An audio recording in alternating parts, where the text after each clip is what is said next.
Salut, bienvenue dans ce cours vidéo d'aujourd'hui. Je suis très heureux de te retrouver dans cette vidéo. Je suis M. Koblan Serge, ton professeur de mathématiques.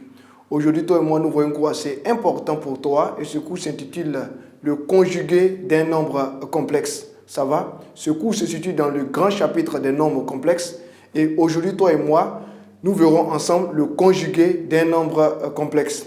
L'objectif de ce cours, c'est de t'amener à comprendre la notion de conjugué d'un nombre complexe. Pour ce faire, comme plan de ce cours, premièrement, nous verrons la définition du conjugué d'un nombre complexe avec quelques exemples et par la suite, nous verrons quelques propriétés sur le conjugué d'un nombre complexe. Ça va? Alors, on y va, c'est parti. Qu'appelle-t-on conjugué d'un nombre complexe? Il faut savoir par définition que soit Z égale à A plus IB avec A appartenant à R et B appartenant à R.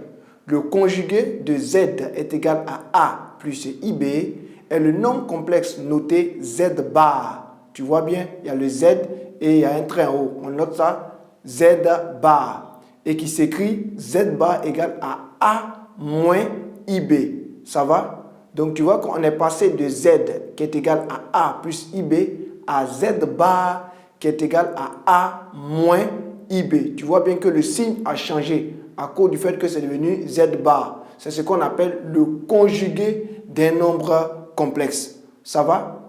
Il faut savoir qu'en mathématiques, le conjugué d'un nombre complexe Z est le nombre complexe formé de la même partie réelle que Z, mais de parties imaginaires opposées. Ça va? Tu vois qu'ici, on a A de part et d'autre dans la définition.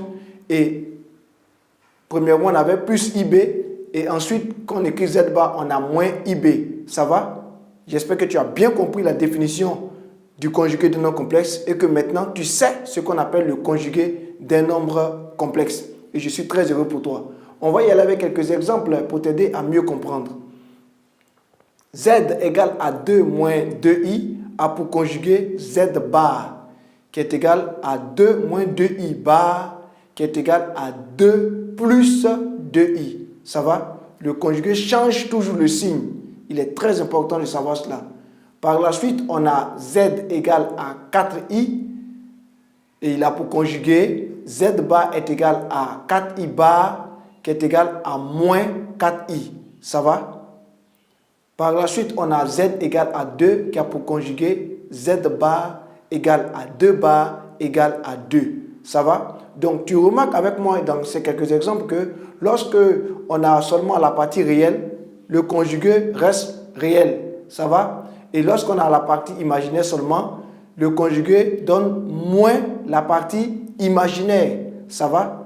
Toujours suis-moi attentivement. Il faut savoir quelque chose d'important. C'est que premièrement, dans le plan, le point d'affixe Z bar est le symétrique du point d'affixe Z par rapport à l'axe des abscisses. Il est très important de savoir cela. Aussi, il faut savoir que le module du conjugué reste inchangé. Le module du conjugué reste inchangé. Succès assuré.